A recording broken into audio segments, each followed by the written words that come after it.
مدينة مدينة النبي مدينة. بسم الله الرحمن الرحيم.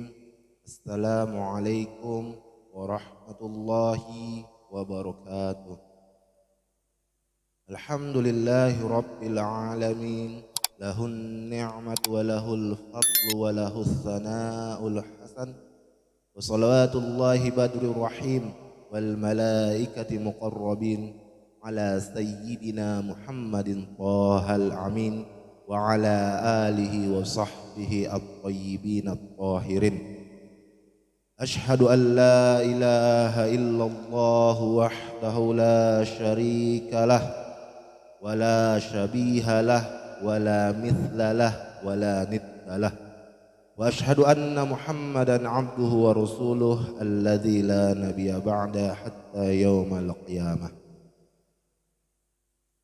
اللهم ارزقنا الإخلاص وفي النية والقول والعمل. اللهم لا سهل إلا ما جعلته سهلا، وأنت يا حي يا قيوم تجعل الحزن إذا شئت سهلا. رب اشرح لي صدري ويسر لي أمري وثبتني على الإيمان. نخلص النوايا لله تعالى. Sahabat PPTQ Azam Qur'ani yang insyaallah akan dimuliakan oleh Allah Subhanahu wa Ta'ala. Ini merupakan kajian kita yang pertama, yakni kajian dalam mempelajari ilmu tauhid. Insyaallah akan terus diposting maupun diupdate melalui media-media sosial sahabat PTQ Azam Qur'ani Sabah Bangunan. Kitab yang insyaallah akan kita pelajari ini adalah kitab salah satu karangan Syekh Abdullah Al-Harari. Nama kitabnya yakni Mukhtasar Abdillahil Harari. Seperti namanya Mukhtasar, yang berarti ini merupakan sebuah ringkasan, yang mana walaupun dia ringkasan, sebagaimana ta'rif dari mukhtasar yakni qalilun alfaz katsirul ma'ani, sedikit makna, sedikit kata-katanya tapi memiliki banyak makna. Tujuan kita, salah satu tujuan kita untuk mempelajari ilmu tauhid ataupun ilmu-ilmu yang berkaitan tentang Allah, hal ini senada dengan perkataan pimpinan besar umat Islam yakni Abul Hasan Al-Asy'ari. Beliau berkata, awwalu ma yajibu 'alal 'abdi al-ilmu bi ma'rifatillahi wa rasulihi wa dinihi. Yang maknanya hal yang pertama kali, hal yang paling wajib diketahui bagi seorang hamba yakni mengetahui tentang siapa Tuhannya. Mengetahui siapa Tuhannya yakni Allah, tentu dia juga wajib untuk mengetahui sifat-sifat yang wajib bagi Allah dan sifat-sifat yang mustahil bagi Allah. Kemudian apa lagi yang diwajibkan kepada seorang hamba, yakni ilmu mengetahui Rasulnya serta ilmu tentang agama-agamanya. Kenapa perlu kita seorang muslim atau seorang hamba untuk mengetahui sifat-sifat Allah?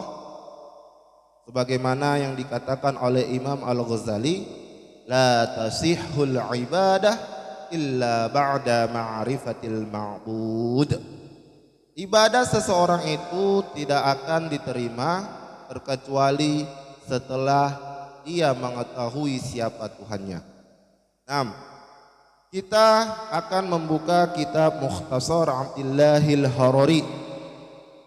Ini merupakan kitab kecil dan insya Allah kita akan terus membahas kitab-kitab kecil. Tujuannya apa?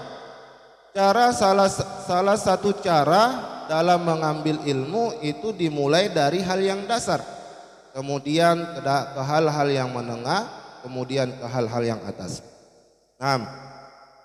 Sebelum kita memulai membuka kitab Mukhtasar ini, alangkah baiknya kita hadiahkan Al-Fatihah kepada Rasulullah sallallahu alaihi wasallam, kemudian kepada para sahabat, kepada para tabi'in. Kita hadiahkan juga pahalanya kepada sang pengarang kitab, yakni Syekh Abdullah Al-Harori. Naam, ala hadhihi niyah wa kulli niyatis salihah. Al-Fatihah.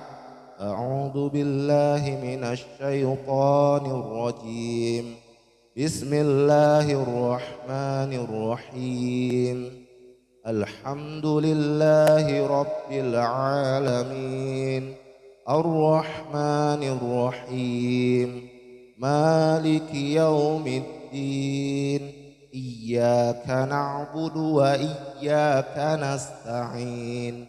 Ihdinas siratal mustaqim. Siratal ladzina an'amta 'alaihim ghairil maghdubi 'alaihim waladdallin.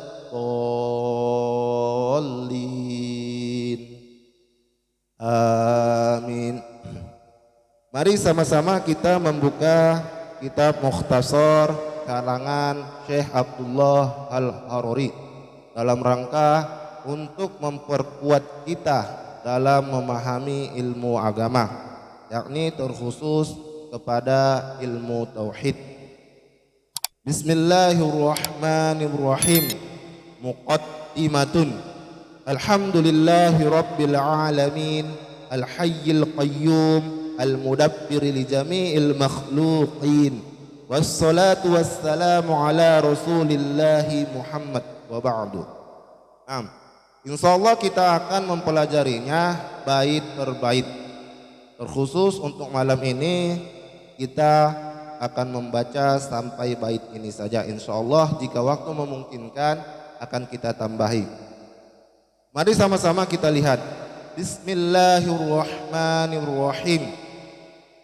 Ini merupakan salah satu kebiasaan ulama dalam mengarang karangan kitab yang berbasis tentang agama. Di kalangan para ulama, mereka terbiasa dalam menulis kitab dimulai dengan Bismillahirrahmanirrahim. Apa tujuannya para ulama menulis Bismillahirrahmanirrahim pada setiap karangan mereka? Sekira-kiranya ada dua hal yang sangat perlu untuk kita pahami. Pertama, Bismillahirrahmanirrahim. Para ulama menuliskan Bismillahirrahmanirrahim itu untuk mengikuti Al-Quran. Sebagaimana kita ketahui, hampir seluruh ayat Al-Quran ataupun surah-surah dalam Al-Quran itu dimulai dengan Bismillahirrahmanirrahim. Kenapa? Al-Quran yang kita sering baca sebanyak 30 juz itu maknanya terkandung ke dalam surah Al-Fatihah. Kemudian makna Al-Fatihah itu terkandung ke dalam Bismillahirrahmanirrahim. Makanya sangat penting bagi kita untuk mempelajari Bismillahirrahmanirrahim. Adapun hal yang kedua, para ulama memulai karangan mereka dengan membacakan Bismillahirrahmanirrahim. Ini mengikuti anjuran yang dianjurkan oleh Rasulullah sallallahu alaihi wasallam dalam sabdanya, kullu amrin dzibalin la yubda'u fihi bi bismillahirrahmanirrahim fa huwa aqta ay qalilum barakah. Yang maknanya setiap perkara mulia yang tidak dimulai dengan bismillahirrahmanirrahim maka keberkahannya akan berkurang. Maksudnya bagaimana? Ia hanya mendapatkan sedikit pahala. Tapi tidak semua perkara mulia itu harus dimulai dengan bismillahirrahmanirrahim. Contohnya apa? Pada saat kita sholat, tentu kita tidak memulai sholat kita dengan mengucapkan bismillahirrahmanirrahim. Akan tetapi kita memulai sholat kita dengan mengucapkan Allahu Akbar. Kemudian apalagi perkara mulia yang tidak dimulai dengan bismillahirrahmanirrahim, yaitu adalah ketika berdoa. Para imam, para ulama banyak menyebutkan hal ini. Salah satunya Imam An-Nawawi di dalam kitabnya Al-Azkar An-Nawawi. Beliau berkata, adab dalam berdoa itu tidak seharusnya dimulai dengan bismillahirrahmanirrahim, melainkan dimulai dengan alhamdulillahi rabbil alamin. Sebagaimana tadi telah saya sebutkan, ini disebutkan oleh Imam An-Nawawi di dalam kitabnya Al-Azkar An-Nawawi. Kemudian apa? Bismillahirrahmanirrahim. Bismillah merupakan susunan jar majrur. Ta'alluqnya yakni al-kainun. Maksudnya bagaimana? Bismillah, saya memulai karangan ini dengan mengucapkan bismillahirrahmanirrahim. Di dalam bismillahirrahmanirrahim terdapat 3 asmaul husna, yakni Allah, Ar-Rahman, Ar-Rahim. Jika kita telusuri lebih dalam, apa sebenarnya makna dari al-asmaul husna? Makna dari al-asmaul husna yakni adalah al-ismu, al-asmaul ladzi dalat 'alal kamal. Maksudnya yang dimaksud dengan al-asmaul husna itu adalah nama-nama yang menunjukkan kesempurnaan. Al-asmaul husna ini sendiri itu terbagi ke dalam 2, yakni yang pertama al-asmaul ammah wal asmaul khassah. Apa itu al-asmaul ammah? Al-asmaul ammah itu adalah sebagian dari nama-nama Allah, yakni yang ada di dalam al-asmaul husna itu boleh dipakai kepada makhluk, juga boleh digunakan kepada Allah Subhanahu wa taala. Sedangkan al-asmaul khassah ini nama-nama yang hanya berhak untuk Allah. Karena jika kita pahami lebih dalam, makna-makna yang khusus untuk Allah itu tidak akan mungkin dimiliki oleh makhluk. Contohnya apa? Allah. Nah, jika suatu saat nanti ataupun bagi yang sudah berkeluarga, sangat-sangat tidak boleh, bahkan haram hukumnya untuk menamakan anak kita dengan nama Allah. Ini merupakan salah satu nama di dalam asmaul husna yang tergolong dalam al-asmaul khassah. Kemudian apa lagi? Ar-Rahman.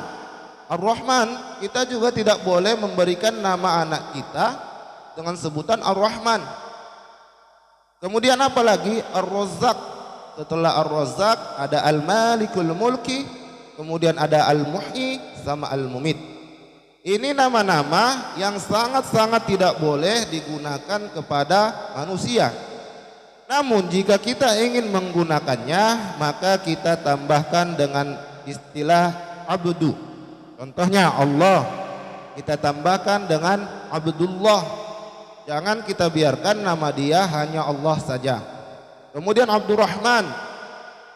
Kemudian Ar-Rahman kita tambahkan dengan Abdu, menjadi Abdurrahman. Lalu jika kita ingin memanggil anak kita ini, kita sebut secara lengkap, tidak hanya menyebutkan contohnya Abdullah.